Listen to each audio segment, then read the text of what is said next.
Hi guys, welcome back to my channel. In this video, I will be going over exactly how much it costs for a family of 4 to go to Disney.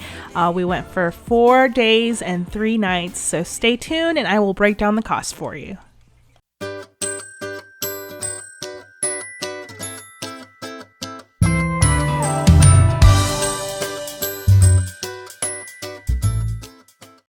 My husband and I took our 2 little girls to Disney World in September of 2022, the second week. We researched and we saw that this was the most affordable when it came to ticket prices. Now, as far as our lodging goes, we actually spent the majority of our budget on the lodging, and we decided that we were going to splurge. It was a total of $1,890 for 3 nights, which was Sunday, Monday, and Tuesday night, checking out on Wednesday. So we ended up staying at the Contemporary Resort, which is a deluxe resort on Disney property. I do have to remind you that if you are staying at this hotel, parking is not included. Valet parking is $33 per day. Self-parking is $25 per day. So just keep that in mind if you're going to book this hotel. Now back to the reasons as to why I decided to book the Contemporary versus one of the other resort hotels or any of the other hotels on Disney property. We decided that we were only going to do one park on our visit to Disney, and that park was going to be Magic Kingdom because of the stage that our daughters are in. They're all about Mickey Mouse and they're all about the princesses, and so we wanted to be close to the park. Because our daughters are also very small, we did need to have to go back to the hotel in order to take them to take a nap for the middle of the day, so we wanted to be close. In addition to that, a big deal for us during this trip was transportation, and so we were able to have access to not only the bus transportation but the monorail, and we were able to ride the monorail to and from the park on the day that we did visit Magic Kingdom. While at the Contemporary, we did enjoy some drinks poolside. The Contemporary had some great amenities. It had a pool, and the entire pool is only 3 foot tall, so it's perfect for small children who don't know how to swim on their own yet. And there's also a big slide that they can ride down, and it was really fun to just hang out at the pool and not have to be too scared about whether or not the kids are going to fall into the deep end. They also provide life jackets on site, so you don't have to bring your own. We did spend a little bit of money on some snacks, some Disney-inspired snacks. We wanted to make sure we treated our girls to some of the magical designs that they had, and they had these Minnie and Mickey Mouse shaped Rice Krispie treats, which my daughter loved, and we had to get her one. We did splurge on having dinner once out and about per day, and so on day 1, we decided to try out the T-Rex Cafe, and we love this location. Our daughters love dinosaurs, and this location is very interactive, and it's filled with all kinds of dinosaurs and fish and anything prehistoric that you can think of. They also have thunder that happens throughout the restaurant every so often, so it was pretty neat and it was pretty engaging for our daughters. And additionally, if you're wondering what the food is like, it's very similar to O'Charlie's or Chili's style food. We had to get our girls a souvenir cup, so that was also a little bit of a splurge. And they actually really enjoyed drinking out of them, so it was definitely worth it.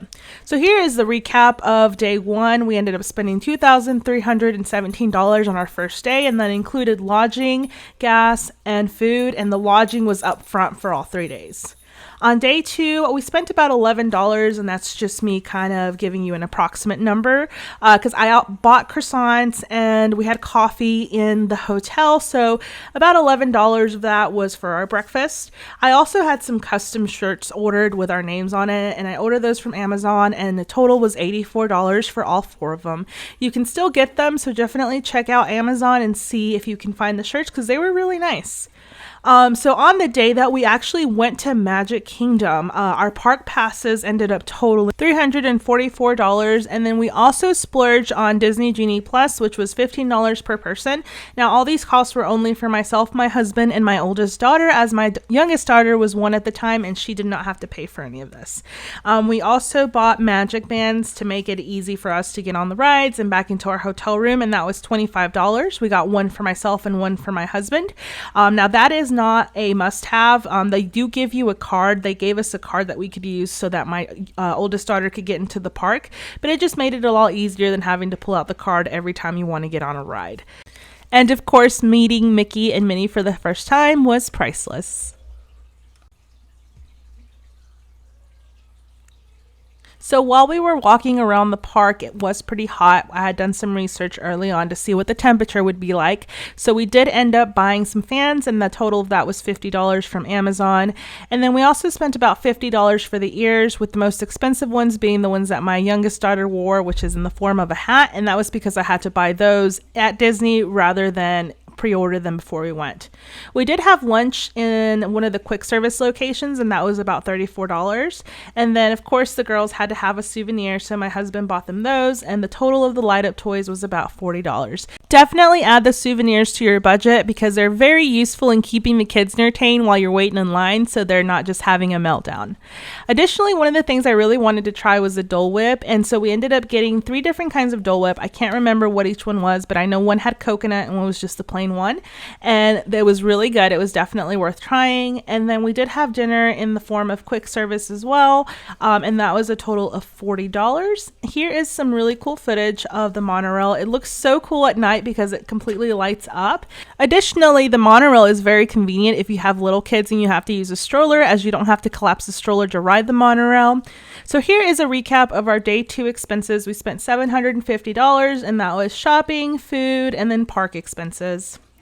On day 3, we decided to just have a resort day, so we went back to Disney Springs to have lunch, and while we were there, we explored the Legoland store that had a bunch of Legos just on display and open underneath some fans where the kids could entertain themselves for a little bit. And then for lunch, we had lunch at the Rainforest Cafe. Again, it's very similar to Applebee's or Charlie's. You're really paying for the experience of being able to sit in a themed restaurant that is really cool. They have lightning, they have all kinds of different animatronic animals, and it just makes you feel like you're submerged in an actual jungle.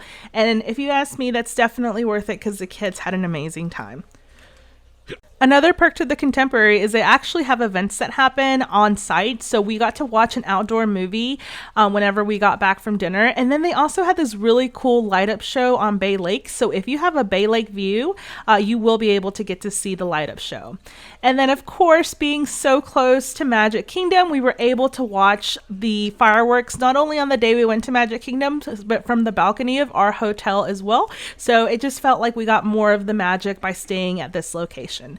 So this is our total cost for day 3, $241, and that was for food. And then my husband did take my oldest daughter to the arcade, and he spent about $25. On the final day, which we were definitely not looking forward to, was our checkout day. And so we had breakfast at the Contempo Cafe. It was $30. Unfortunately, I didn't make it in time to make reservations for Chef Mickey's, but you can actually see the characters if you sit in the very back booth, because it's an open area and the only thing separating you from Chef Mickey's is just that one booth. So if your kids still want to see it, you can still see it without spending a whole bunch of money, and you can get the Mickey waffles from the Contempo Cafe anyway, so it's a lot more affordable if you're not wanting to dish out $200 to $300 for one meal at the Contemporary. So then we ended up heading back home. It was about an 8-hour drive, so we were definitely dreading this. The kids didn't want to go home, but it was definitely a great vacation. And here are the total costs. It was a total of $3,450, $160 on gas, $627 on food. Lodging was almost $2,000. And so I do want to say that if you're planning on budgeting for Disney, definitely save a lot over time. Don't make this as a one-time purchase because it will definitely hurt your pockets. So you want to start preparing or saving for at least a year in advance, because that's what we did. And also you also want to over budget because we definitely went over our budget. So whatever you end up budgeting, add about $500 to, because the toys and the food and the snacks will add up and they will be unexpected costs. I hope this video was useful in planning your next trip to Disney, and I hope that you stay tuned for my next videos. Please make sure to subscribe, and I'll see you guys in my next one. Bye!